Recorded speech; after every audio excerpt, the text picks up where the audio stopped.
सफरनामा चलती का नाम जिंदगी में एक बार तमाम अपना मुंगेर देख रहे दर्शकों का मैं हीरो राजन कुमार स्वागत करता हूं। जैसा कि मैंने पहले बताया था कि जो शख्स हमारे साथ हैं वो बहुत ही ख़ास हैं।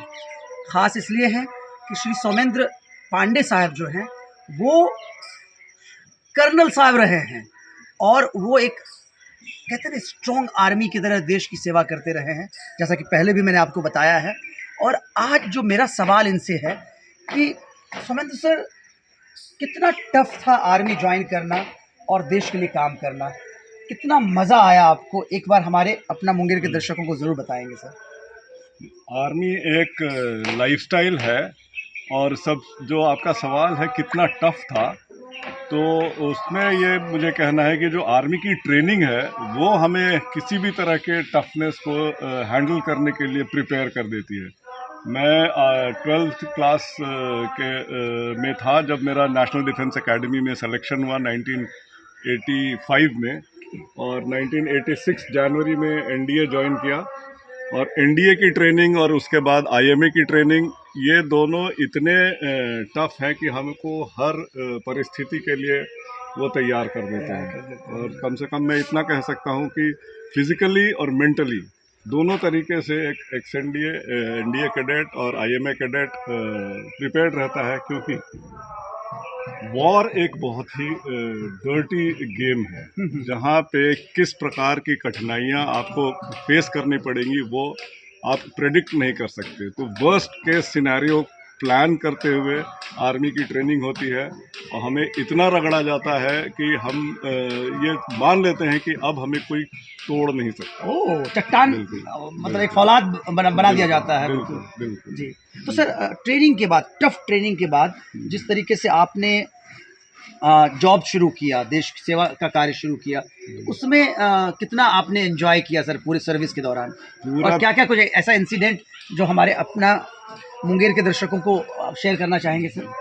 पूरे 30 साल 31 साल मैं बोलूँगा कि बहुत ही एन्जॉयमेंट भरा रहा। और जो मैं हूँ आज जो मेरी पर्सनालिटी वो शेप अप हुई है, वो सब मेरे एक्सपीरियंसेस, आर्मी के एक्सपीरियंसेस, आर्मी सिचुएशंस में के कारण ही हो पाई है, जिसमें कि हमें सबसे पहले सिखाया जाता है कि there is no runner up in war. हारने का हमारे पास ऑप्शन नहीं है। कोई एक गेम में आप हार जाते हो तो बोलते हो कि ठीक है, ये विनर है, ये रनर अप है। वॉर में केवल एक विक्टर होता है और दूसरा वैंक्विश्ड होता है।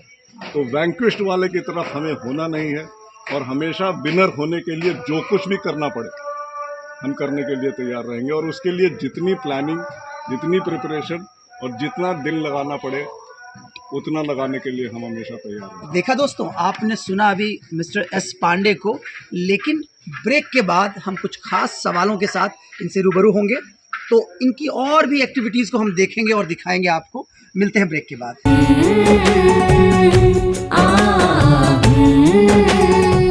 मुंगेर वाला दुल्हा खगड़िया वाली भौजी, आबो आबो भौजी करने मन मौजी, आबो आबो भौजी। मुंगेर वाला दुल्हा खगड़िया वाली भौजी, आबो आबो भौजी करने मन मौजी, आबो आबो भौजी। अबन हे जीजा के भाई कना हमके घुमाई, bullet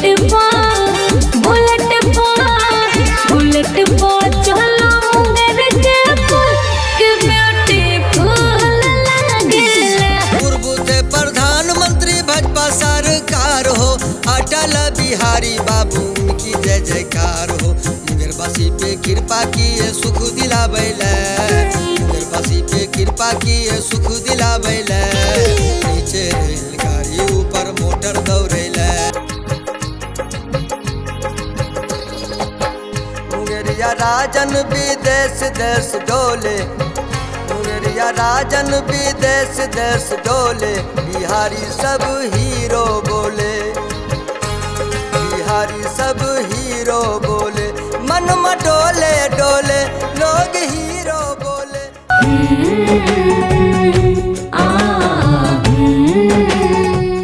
welcome back to mister S Pandey sir.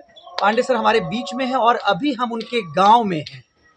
कुछ खास सवाल जो मुझे पूछने हैं आप लोगों के लिए वो ये है कि एक छोटे से गांव से निकलकर एनडीए जैसे टफ ट्रेनिंग को करने के बाद देश सेवा में आपने 30 से 31 साल का समय दिया और अब जब आप रिटायर हुए हैं तो आप मुंबई, दिल्ली, कश्मीर या कहीं और ना जाकर आपने एग्रीकल्चर को अपनाया है। गांव में आकर जो एग्रीकल्चर की क्रांति हो सकती है, जो विकास हो सकता है, उस पर काम कर रहे हैं। अभी आपके गार्डन को हम लोगों ने घूमा, चारों तरफ बहुत ही शानदार है। कैसे ये आइडिया कैसे आया है? देश प्रेम के बाद ये प्रेम कृषि के लिए ये अपने आप में बहुत सुनकर ही अच्छा लगता है सर, उसके बारे में ज़रूर बताएं सर। आर्मी में हम लोग थोड़े कम एज में रिटायर हो जाते हैं। जैसे एक कर्नल 54 ईयर्स ऑफ एज में रिटायर होते हैं और आर्मी की टफ ट्रेनिंग के कारण हमें फिज़िकल फिटनेस काफ़ी एज तक रहता है। तो मैंने सोचना शुरू किया कि मैं रिटायरमेंट के बाद क्या करूँगा। बहुत सारे ऑप्शंस थे, कॉरपोरेट जॉब, लेकिन मेरा झुकाव एक सोशल सेक्टर की तरफ था। मेरे मन में था कि मैंने जो एक सब्सिडाइज्ड एजुकेशन प्राप्त किया है जिस पे कि पूरे देश के लोगों का पैसा लगा होगा। नेशनल डिफेंस एकेडमी में फ्री एजुकेशन है। मैं नेतरहाट विद्यालय में पढ़ा हूँ जहाँ पे कि मैं ऑल इंडिया मेरिट स्कॉलरशिप पे था, वो भी पब्लिक मनी के ऊपर पढ़ा हूँ। तो एक पब्लिक को गिव बैक करने का जज्बा था मेरे अंदर और इसलिए सोशल सेक्टर की तरफ झुकाव था। तो जब मैंने ये सोचना शुरू किया कि सोशल सेक्टर में क्या, तो मुझे अपने गांव की याद आई जहां मुझे पिताजी हमेशा लेके जाया करते थे छुट्टियों में। ये बाथ ग्राम, छोटा सा गांव, सारे घर यहाँ पे मिट्टी के हुआ करते थे और मैं ये देखता था कि गांव में भी लड़के बच्चे बड़े टैलेंटेड हैं लेकिन उनको वो अपॉर्चुनिटी एजुकेशन की नहीं है जो हम शहर में रहने वाले बच्चों को।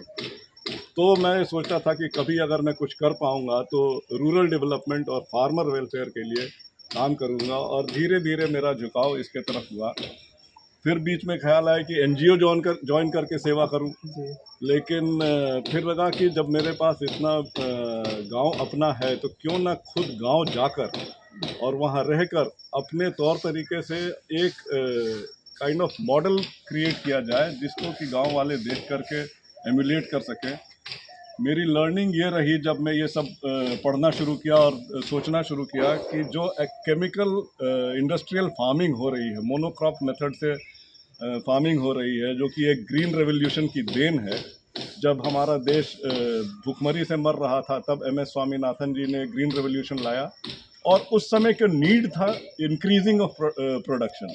वो प्रोडक्शन इंक्रीज हुआ लेकिन because of lot of chemical usage हमारी धरती को बहुत नुकसान होना शुरू हुआ। जो खाद फर्टिलाइजर, जो केमिकल फर्टिलाइजर, केमिकल इंसेक्टिसाइड्स डालने लगे हम, जो आज साइंटिस्ट और अभी सभी लोगों को रियलाइजेशन हुआ कि हम अपनी धरती को नुकसान कर रहे हैं, अपने हेल्थ को नुकसान कर रहे हैं। बहुत बड़ी सोच सर, बहुत बड़ी सोच। प्रधानमंत्री जी ने भी अभी नेचुरल फार्मिंग के ऊपर जोर दिया है। इस बार बजट में निर्मला सीतारमन जी ने भी नेचुरल फार्मिंग के बारे में बताया है। अब नीड ऑफ द आवर ये है कि हम प्राकृतिक खेती, जिस प्रकार नेचर हमें खाना प्रोड्यूस करके देता था, उसको एम्यूलेट करके उसी के अनुरूप खेती करें। बहुत खूब। अभी आपने सोमेंद्र पांडे सर को सुना जो कि कर्नल होते हुए भी इन्होंने अपने जहन में अपने गांव को रखा हुआ था और जैसे ही ये रिटायर हुए इन्होंने अपने गांव को ज्वाइन किया, रिवाइव करना शुरू किया और देखते ही देखते कर्नल नेचुरल फार्म जो है एक विस्तृत रूप में ये लेकर आ रहे हैं और इनकी सोच कहीं ना कहीं उस सुदूर में रह रहे बच्चों को प्रेरित कर रहा है, किसानों को एक नया मार्गदर्शन दे रहा है।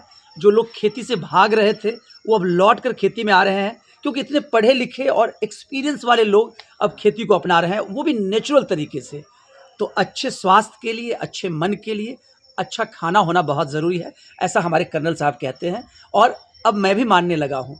तो दोस्तों, अभी आपने सोमेंद्र पांडे सर को सुना। अपना मुंगेर देख रहे तमाम दर्शकों को मैं हीरो राजन कुमार एक बार दोबारा इस्तकबाल करता हूँ, नमस्कार करता हूँ। अगले एपिसोड में एक और शख्सियत के साथ हम ऐसे ही रूबरू होंगे। तब तक के लिए जय हिंद, जय भारत। जय। मुंगेर जिले से जुड़ी हर छोटी बड़ी खबर पर है हमारी पैनी नजर। तो जुड़िए अपना मुंगेर चैनल के साथ। पल पल की खबरों के लिए सब्सक्राइब जरूर करें, क्योंकि यही है धड़कन मुंगेर की।